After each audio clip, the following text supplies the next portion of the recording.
by Swan Lake. The choreography we see in present-day productions is rooted in the Pentecost Ivanov choreography premiered in St. Petersburg in 1895 at the Mariinsky Theater.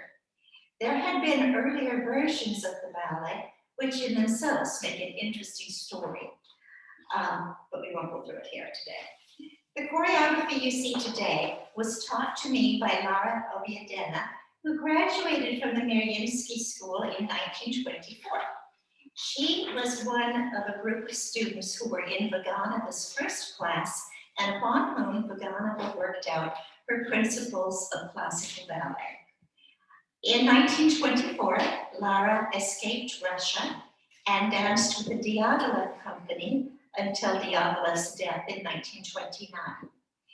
She then joined the original Ballet Russe from its inception in 1932 until 1946, when she and her husband, Marion Laudray, retired. 2 years later, they moved to Seattle, Washington, and opened their school and started their company. And it was many years later that I met Mrs. Laudray, by then she was Mrs. Laudray, and began to study classical repertoire with her, and hence learned this variation. Thank you.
Thank you, Nina. The rest of this afternoon's performance will be my own choreography, which we have worked on despite cases of COVID for both of us, injury and surgery over the past year. Initially, we worked in a very small space where we lived before, and we had probably floor space to work in that was about 6 feet by 6 feet. In December, we moved to the space you see, And this room is, we are very happily, thankfully to say, is 20 feet by 8 or 10, depending on part of the room you're in. I have danced and choreographed my whole life. Long before I knew there was such a thing as ballet, I believed that dancing was quite the finest thing one could ever do, and made it a priority. When I was around 4 years of age, I would ask my mother to put on music so that I could dance. Well, the only records my mother had were 78 RPM records of Lily Collins singing. So I would dance to the wonderful hyperbole of the coloratura voice of Lily Collins. And gradually, these so where I went, these improvisations grew into set dances. And ever since then, I have choreographed. When she was a little older, my sister, when she was 3, became my first dance company. And I had several dances which we would do, set to various pieces of music. The times in my life I have had to work in an artistic vacuum, that is, without the stimulation of peers and outside influences. I have set myself choreographic assignments or problems, such as this that you are going to see. This piece is called Lines and Contrasts, Straight and Curved Lines. The music is by Jan Tiersen, and it is titled Trois Gore. Thank you.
Our next piece is called Mermaids.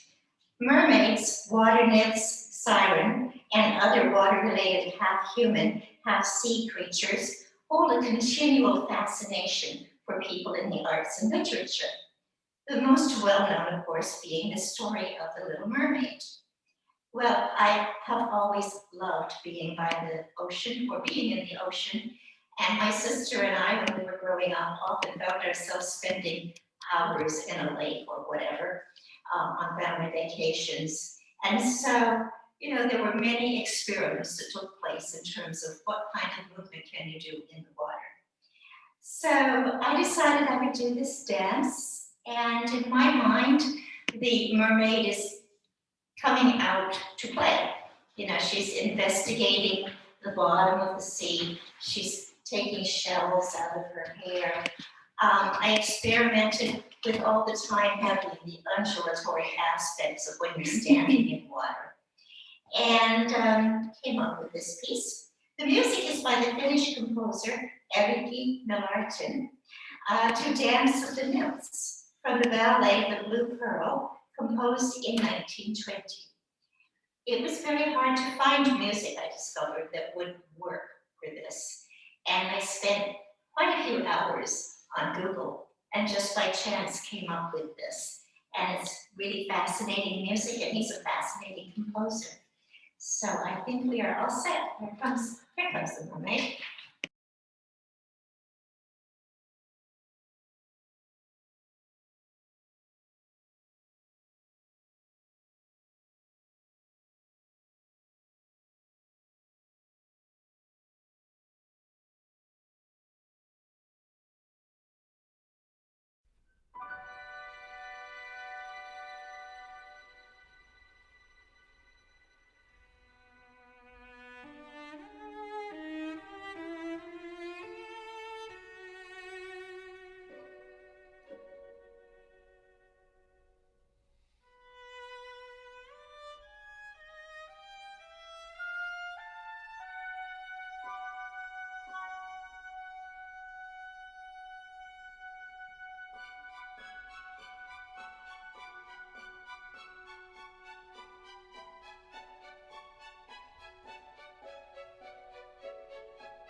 Our next piece is called Poppies. As a world, as civilizations, throughout the 20th century and into this century, we have seen incalculable loss through genocide, holocaust, war, political upheaval, pandemics, and famine. I often think of the scripture, darkness shall cover the earth and gross darkness people. It's a bit of scripture that my father used to use in Christmas Eve services. The enormity of the loss suffered by so many has left its mark on all of us. The music for this dance is called In Memoriam for Itzhak Rabin. It is by Hankus Natatsky, and I think we're all set to go. Thank you.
Dance number 5 is Across the Dance Floor, music by Charlie Chaplin, and entitled the same thing.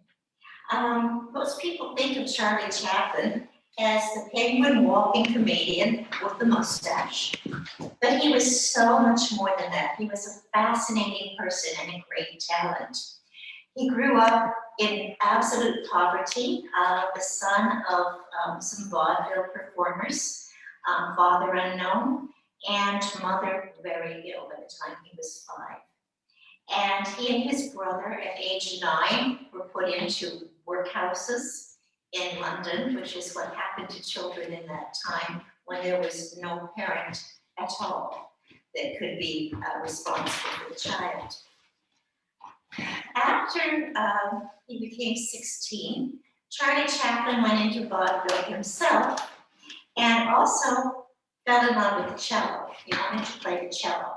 So from one of the orchestra members, he began to study the cello, and he spent 4 to 6 hours a day rehearsing and practicing.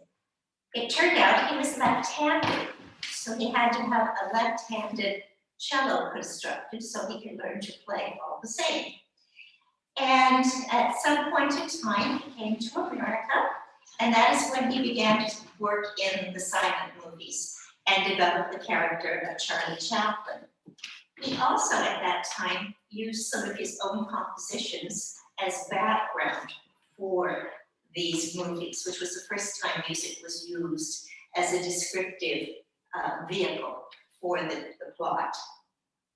As time went by, he started his own movie industry and began to work talkies, which he wrote himself. One of the things that happened with the talkies was he had made a movie, a very famous movie, which title has left me at this moment, which was about the evils of fascism.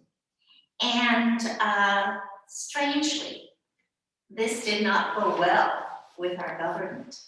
And strangely, this of course was all way into the 30s, going backwards into the 30s. He was told he had to leave the country, and he was exiled from America for 10 years. By the time he came back in the 40s, when he was allowed back into the country, he received many awards and plaudits for all he had done. A lot of his music is part of our culture.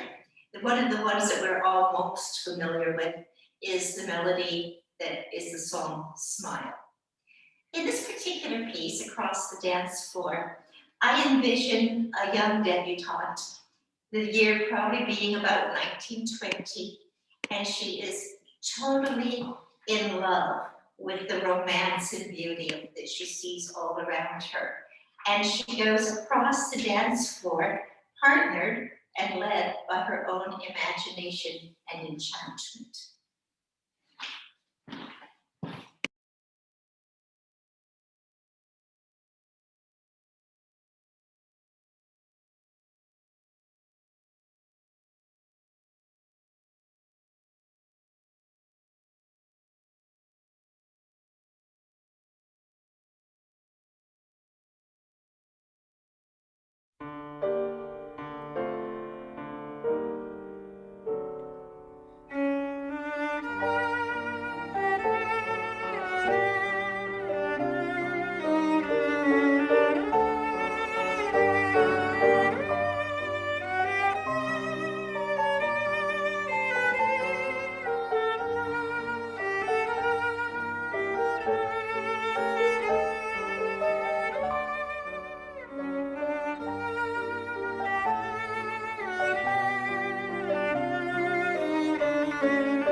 Thank you, Nina. We have a costume change. I do know the feeling, I think all of us do who have done this kind of program, where the drama in the dressing room was far greater than anything that we really experienced on stage, because we were so taken up with getting everything on very quickly. And then we have to go out and dance and then go right back out again and change clothes, and it all gets very exciting sometimes. Our final selection of the evening, or sorry, afternoon, is a dance to Billie Holiday's rendition of Them Their Eyes from the album Lover Eyes. We as a culture have a shameful past in how we have exploited and demeaned some of our great musical talents. Marian Anderson, Bessie Smith, Dizzy Gillespie are a few examples, so many more. As have others, Billie Holiday shaped our musical growth and outlook through the early and mid-20th century. She was a musician and cultural treasure who continues to impact us to this day. It's interesting when you think about it. And I think that I discovered Billie Holiday, I was probably in my mid-20s, and I found her fascinating. And I remember having a suite of dances that I choreographed for myself at that time. And one of them I remember was To Strange Fruit. And at the time, being a very naive West Coast girl, I had no idea what that was about. And I did a dance to it. But the dance was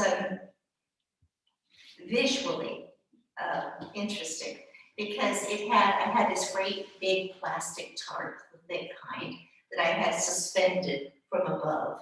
And then I had very small lights on it. And that was in turn wrapped around myself. And I stayed inside it for the whole dance. So there was just kind of this cocoon-like shape that kept moving. And then there were some other dances, none as elaborate as that one in terms of setup and whatnot. So I think we are just about ready for Miss Nina. And again, she is dancing to Them Their Eyes.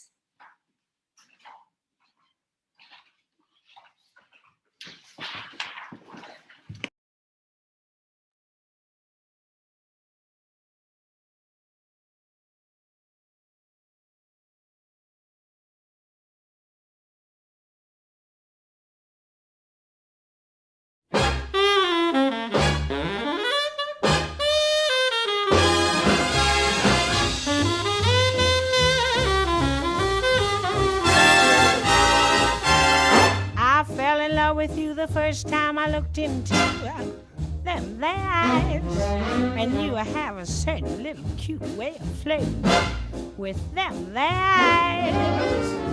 They make me feel so happy, they make me feel so blue. I'm falling, no stalling, in a great big way for you. My heart is jumping, you started something with them their eyes. You'd better look out, little brown eyes, if you're wise. They sparkle, they bubble, they're gonna get you in a whole lot of trouble. Oh, baby, them their eyes.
feel so happy, they make me feel so blue. Falling, no stalling, in a great big way for you.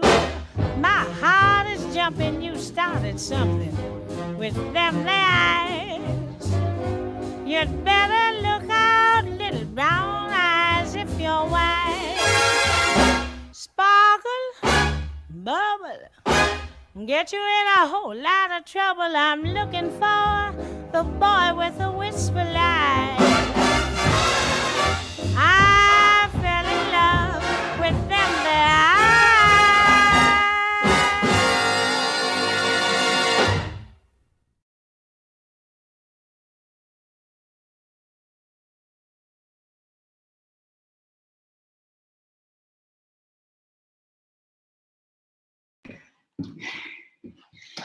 This concludes our performance. We thank you so much for your support of our pandemic survived concert, dancing and the like. And again, I am thinking of some scripture long ago in my mind, which was the people who walked in darkness have seen a great light. Upon them hath the light shined. And indeed, we are beginning to see the light shine as we all come away from this pandemic, and hopefully sooner than later. So we want to thank all of you. We want to thank Sona, who has done such a lovely job as our technical and backstage and stage manager. And Nina, please come out. Thank you so much. Sona, please come out.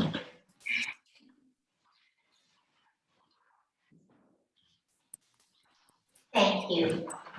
If you wish to contact us, our email address is isadorables@msn.com. That's ISA, D as in dog, ORA, B as in boy, LES as in Sam, @msn.com. And again, we thank you and wish you all the best. Thank you.